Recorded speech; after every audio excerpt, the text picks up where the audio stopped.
Hi, I'm Patrick Flaherty with BagMask.com, the only anesthesia career site built for professionals like yourself. Now, it's a little before 6 a.m. I'm heading into the hospital. I'm going to be there for the next 24 hours. My responsibilities today is I'm going to be on the airway team. So I'm going to be responding to all COVID patient intubations, and if there's any codes on the floor or in the ED that require our help. So I figured I might as well just bring you guys along, see what a day in life is on the airway team. Let's see how it goes.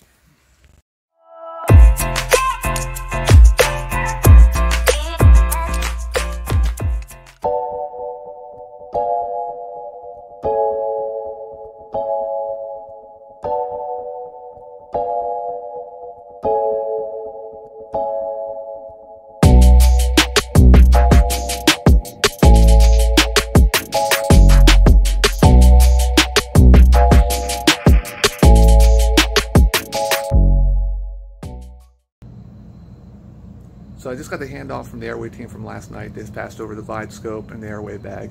And I figured I'd just give sort of a sneak peek at what we carry around, so when there is an intubation, we're ready to go. So this is our glide scope. This is what we use to help facilitate the intubation. There's really two ways you can intubate. One is with a video device like this, or we also have what is a more traditional laryngoscope right here. But when we're dealing with the COVID patients, we want to make sure that we do the intubation as quickly as possible, just so they're not spreading COVID throughout the room more than they normally would. So here's the glide scope. Make sure we have our blades. We have a tube down here, all ready to go. We have drugs, syringes. There's our tube hanging out right back there. We also have a COVID airway bag right here. So this is where you're gonna find your N95s.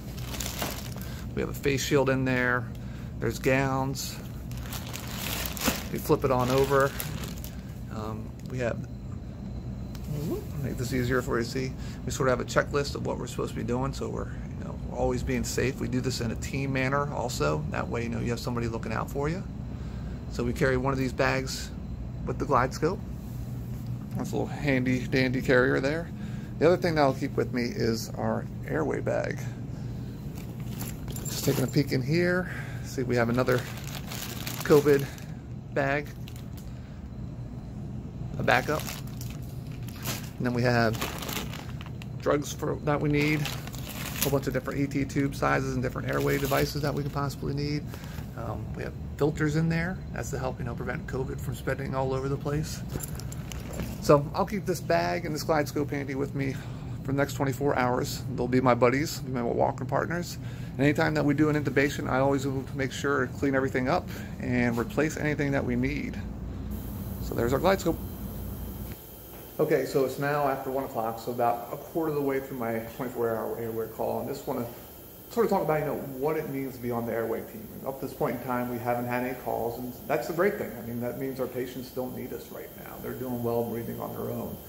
But why have an airway team on standby, especially during COVID? This is very important because we want to make sure we're super safe. We don't want to do anything that can transmit COVID to other people. So by having an airway team, it means I always have somebody else there with me, or maybe 2 other people there with me that are looking out for me for when I'm gowning up, when I'm putting on my mask, on my gloves, my eyewear protection. They're going around me, double checking that I did everything correctly. I'm doing the same thing with them. And then that also takes place when we take our stuff off, because once we've been in the room, we have COVID molecules all over us, the virus, and we want to make sure we take everything off appropriately, nice and easy, so we're not just spreading COVID all throughout the room when we leave wherever we are at that point in time. It's the patient's room, which would most likely be the case. The other reason why it's a team is because when we go in there, it's just not anesthesia.